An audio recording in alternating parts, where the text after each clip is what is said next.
হাম এবং উপসর্গে মৃত্যুর ঘটনা ক্রমাগত বেড়ে চলেছে। এদিন রাজধানীর মহাখালী ডিএনসিসি কোভিড হাসপাতালে দেখা যায় বেড়েছে হামে আক্রান্ত রোগীর চাপ। আর গত 24 ঘন্টার চিত্র বলছে নতুন ভর্তি এবং ছাড়পত্র দুটোই প্রায় সমান।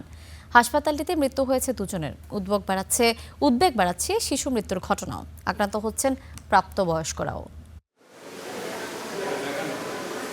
মহাখালী ডিএনসিসি কোভিড হাসপাতালে গত 24 ঘন্টায় নতুন করে 100 জন রোগী ভর্তি হয়েছেন।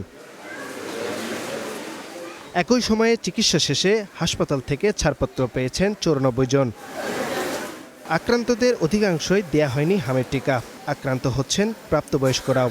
শরীর ব্যথা এরকম 3-4 দিন দেখছি, ওষুধ খাওয়াইছি, যখন ভালো হয় না তখন এখানে নিয়ে আসছি। ওয়াইফের বয়স হচ্ছে 23 বছর।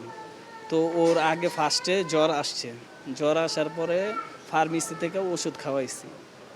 ওষুধ খাওয়ানোর পরে জ্বর হাইয়েস্ট 10 মিনিট কমে, এরপরে আবার বাড়ে।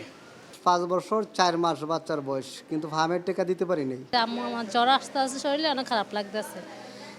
ছুটি নিয়ে আমরা বাসা নিয়ে আসলাম। বাসা পর এক রাত রাখার পর সকালে দেখি ওনার পুরো শরীর হামে উঠাচ্ছে।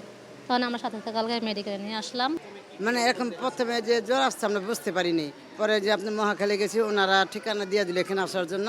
বলছে যে আপনার ছেলে তো হাম, কি আমরা তো জানি না, এরকম লাল লাল গোটা কি জানি না। পরে আপনি ওইখানে যান, পরে এইখানে ঠিকানা দিলে এখানে আসা, মানে হ্যাঁ ঠিকানায় এখানে আমরা আসলাম। বর্তমানে হাসপাতালে মোট ভর্তি রোগীর সংখ্যা দাঁড়িয়েছে 425 জনে। এর মধ্যে 2 জন শিশুর মৃত্যু হয়েছে। হাসপাতাল কর্তৃপক্ষ বলছেন তারা দুজনেই অত্যন্ত সংকটাপন্ন অবস্থায় ভর্তি হয়েছিল। 50-60% বাচ্চা আমরা দেখছি আমাদের হাসপাতালে ভর্তি হওয়ার পরে কয়েক ঘন্টা থেকে সর্বোচ্চ একদিনের মধ্যেই মারা যাচ্ছে। তার মানে হচ্ছে এই বাচ্চাগুলো এতই দেরিতে আমাদের কাছে আসছে যে ওই সময় আসলে একটা ক্রিটিক্যাল পিরিয়ড শেষ পাশ হয়ে গেলে আসলে কোনো চিকিৎসা আসলে রোগীগুলোকে আমরা বাঁচাতে পারি না। হাম যে এখন খুব কমে আসবে এটা আমরা আশাও করছি না, কারণ হামের টিকা কার্যক্রম যেহেতু শুরু হয়েছে, এটা কার্যকর করতে যেহেতু কয়েক সপ্তাহ সময় লাগবে, আমরা জানি এটা কমবে অবশ্যই, বাট কয়েক সপ্তাহ সময় লাগবে। এই সময়টাই সবাইকে বেশি বেশি তরল খাবার গ্রহণের পরামর্শও দেন চিকিৎসকরা। Akhtaruzzaman, star news, Dhaka.